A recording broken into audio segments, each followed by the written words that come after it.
From the souls of black folk to the NAACP, one of the most brilliant minds of the 20th century, W.E.B. Du Bois. Du Bois was an activist, author, educator, philosopher, and scholar. Born William Edward Burghardt Du Bois on February 23, 1868, his modernistic thought had humble beginnings in Great Barrington, Massachusetts, where the scholar thrived academically and would begin his journey of discovery at Fisk University in 1885.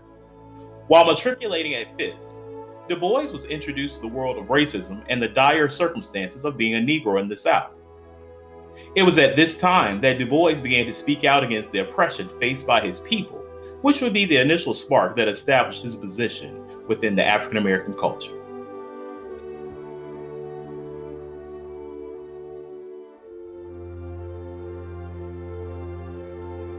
After earning his PhD from Harvard in 1895 and being the first African American to do so, he continued his scholarly pursuit by conducting social science experiments, which allowed him to write the critically acclaimed The Souls of Black Folk in 1903.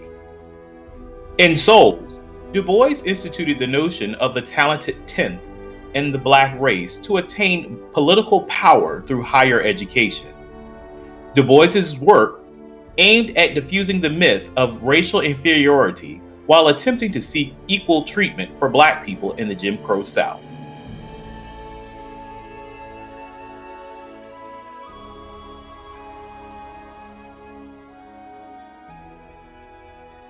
In Souls, he eloquently gave a synopsis of what racism in America has done to African Americans and exposed its causes and effects.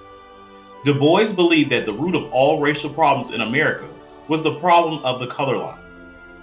He believed that the color line denied African Americans access to fair jobs, education, and opportunities that would showcase their potential as human beings. In Souls, he used the metaphor of the veil, which describes the way that white Americans viewed blacks as an inferior race and for African Americans to see themselves as anything but second-class citizens in America. Within the veil, Du Bois speaks of black people feeling a sense of a double consciousness as they try to be both an American and an African in a society where their American identity has more value than the African.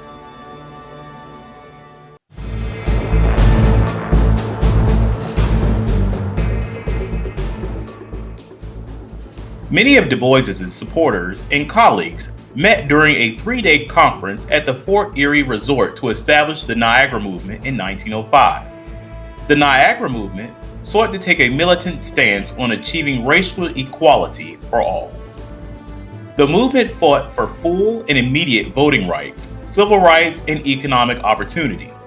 They also demanded equality in education, the justice system, health care, and housing.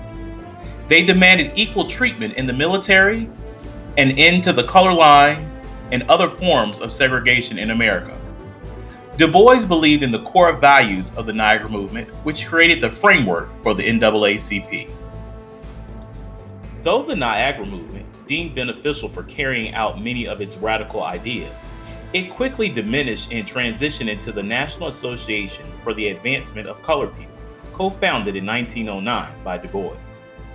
To disseminate information to its members, Du Bois created and edited the NAACP's journal, The Crisis, for 25 years. The magazine always published young, up-and-coming African American writers. Racial protests during the decade following World War I focused on securing anti-lynching legislation. During this period, the NAACP was the leading protest organization for equality, and Du Bois was its leading figure.